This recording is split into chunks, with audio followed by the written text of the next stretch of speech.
Did you ever obtain your dream job to realize it wasn't actually what you wanted? Why did it not live up to expectations? I thought I wanted to be a manager but ended up only having to deal with my employees' personal lives and feelings and not having any time left to do the fun stuff, so I left. It clearly wasn't my thing. Same, and a pony kicked me and gave me a concussion and I got fired for it, lol. This is a general misconception for a lot of animal-related jobs. If you're taking care of animals, you're probably cleaning up their poop. That's not the only thing involved with the job, but if you're working at a zoo where the public is seeing those animals, it's probably gonna be a decent amount. I would say the majority of zookeeping is cleaning and feeding. If you are at a facility where they have enough employees, or you're high enough on the totem pole, you might get to do some training as well. It's all around animals and you get to see animals every day and interact with them, just a lot of it is feeding and cleaning. There are definitely people who can't handle the smells and just the dirtiness of everything, but the bigger thing that takes people out of the field is that it is insanely competitive and you're normally working for pretty shitty pay. The pay of a full-time zookeeper is what put me off. Looks like your dreams were crushed by the harsh reality of poop scooping. I took up ferret breeding as a profitable side business, but it sort of took over my life. I have 120 ferrets at my house at the current moment, between the furnished basement and the living/dining room, and now no one wants to come over and my friends don't want to hang out with me, sad face. Ferrets have such a pervading scent. I have a friend who has 4, and even that level is difficult to handle at times. It clings to their clothes, and their house has a permanent smell. They clean the litter often, clean the bedding, vacuum often, etc., but I have never walked into their home and not smelled it. If they ever fall behind, I can't stay long. I can't even imagine how strong the smell created by 120 must be. They're such cute, mostly, sweet animals, and I'm glad you've found a way to make a profitable side business out of having them. Out of curiosity, have you become noseblind to it yet? How was it getting into it? I got my dream job right out of college.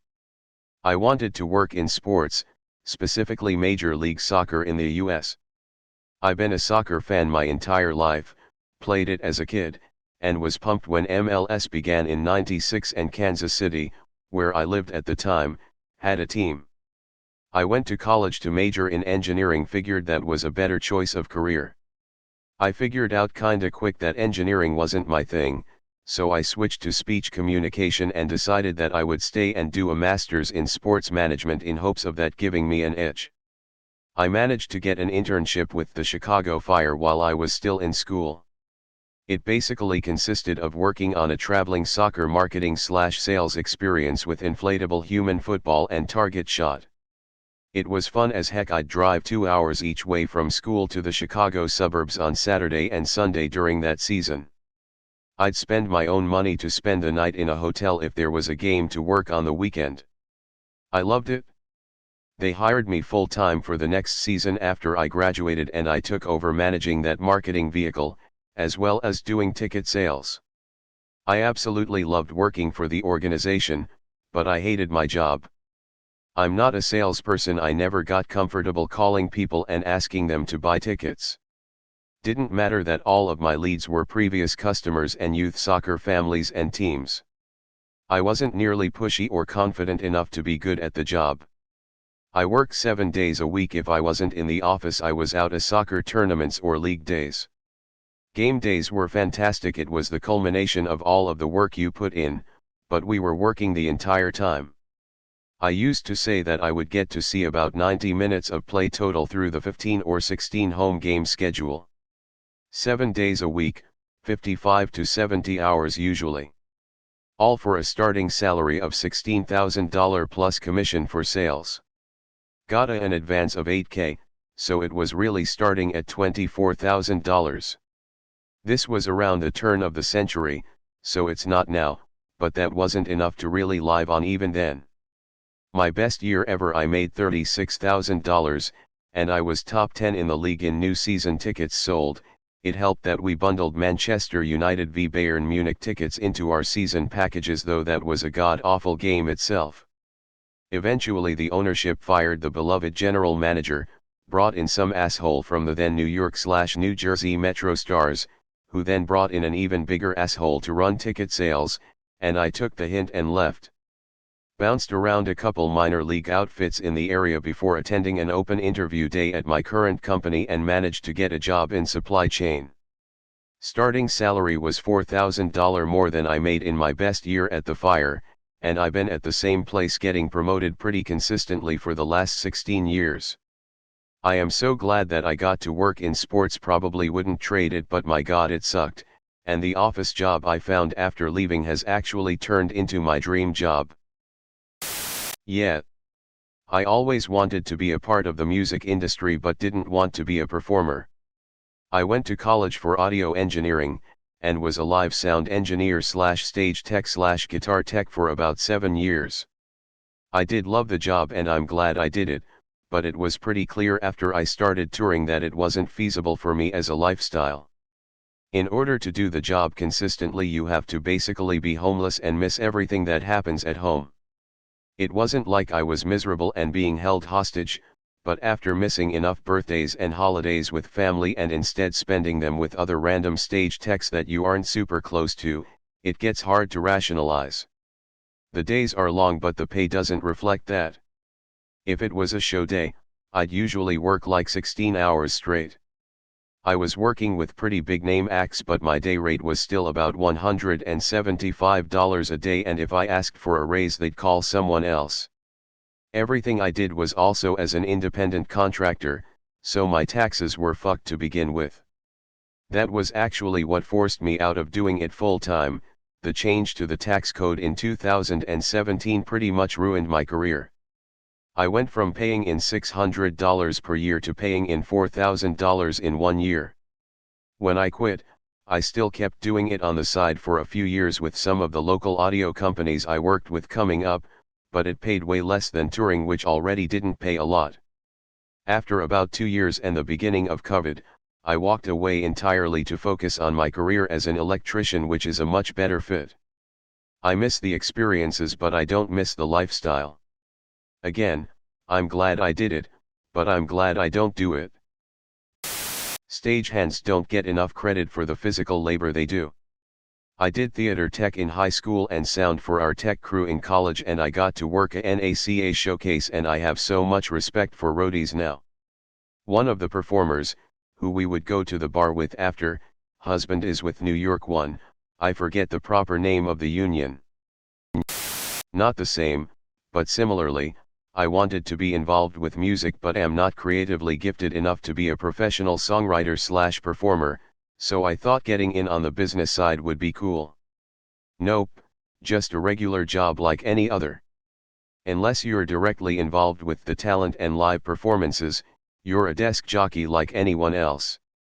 I also worked in booking, and other than the fact that we blasted music all day in the office and people would smoke cannabis in the office, it was just a sales office at the end of the day. Every once in a while, I would meet someone cool, but many artists don't interact face to face with booking agents all that much, so it was rare. I realized I could make a lot more money and do something where the work itself interests me by doing something else, and not really miss out on anything. I used to run events with a staff of 600 or more, and while I think I did an okayish job, there were a few personnel issues I ran into I was not prepared for. Stuff where HR got involved and I had to be alerted of the situation, or in some cases be the final verdict. Everything I can think of is way too specific for public Reddit and could be traced back and create drama, but being a manager is really a lot different than business school would have you believe. Imagine knowing in advance of layoffs, but you can't tell anyone or you'll be fired and sued. And you know of an super awesome employee with a special needs child who just bought a house, that is first on the axe list. I studied sound engineering at university, and one of the main things the lecturers talked about at the beginning of the degree and then consistently brought up during the next 3 years was the suicide rate of soundis/roadies. It has one of the highest suicide rates of any profession, and I feel like it's not talked about enough. Being away from your family and friends for so long combined with average pay and grueling hours takes a toll on people. I'm glad you're no longer in that lifestyle. Maybe doing a couple of local gigs every now and then will be fun and you will be able to actually enjoy it again, but otherwise enjoy your life where you can actually be around your loved ones and be able to live your own life. I got promoted to management and the second week, I got called into a meeting by HR. Employee A keeps asking Employee B if they're gay.